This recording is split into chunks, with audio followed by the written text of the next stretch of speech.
தேவனுக்கே மகிமை உண்டாவதாக. சிந்தனைக்காக தெரிந்து கொள்ளப்பட்ட இன்றைய தலைப்பு தியானம். தியானம் இல்லைன்னா மெடிடேஷன் சொன்னாலே ஸ்கூல் காலேஜ் டேஸ்ல யோகா டேக்கு பண்ண அட்ராசிட்டிஸ் தான் ஞாபகத்துக்கு வரும். அதுல ஒரு மறக்க முடியாத இன்சிடென்ட்டை சொல்றேன். நாங்க காலேஜ் 3rd இயர் படிக்கும்போது நடந்த யோகா டேல ஸ்ட்ரெஸ் டிப்ரெஷன்ல இருந்து ரிலீவ் ஆகுற மாதிரியான சில யோகாசனங்களை எங்க பிடி சார் சொல்லி கொடுத்தாரு.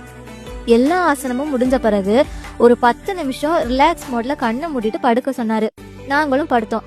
10 நிமிஷத்துக்கு அப்புறம் ஸ்டாண்ட் அப்னு டக்குன்னு சொல்லவும் ஒரே ஒரு பொண்ணை தவிர எல்லாருமே ஸ்டெடியா எழும்பி நின்னுட்டோம்.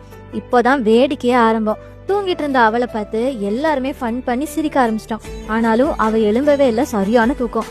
அப்போதான் எங்க பிடி சார் சொன்னாரு, அவ மட்டும்தான் நான் சொன்ன இன்ஸ்ட்ரக்ஷன்ஸை கரெக்டா ஃபாலோ பண்ணி சரியா ஆசனம் பண்ணியிருக்கா.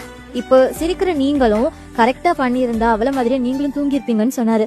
இது மாதிரிதான் பல நேரம் நானும் வேதத்தை படிச்சு அந்த வசனத்தை வச்சு மெடிடேட் பண்றேனே, டிவோஷன் பண்றேனே, ஏன் இன்னும் எதுவுமே நடக்கலன்னு உங்களுக்குள்ள பல கேள்விகள் எழும்பலாம்.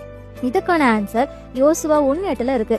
மெடிடேட் பண்ணி கத்துக்கிற விஷயத்த ஃபாலோ பண்ணி லைஃப்ல ஒவ்வொரு நாளும் அப்ளை பண்ணும்போது உங்க வழி தானா வாய்க்கும். ஆமேன்.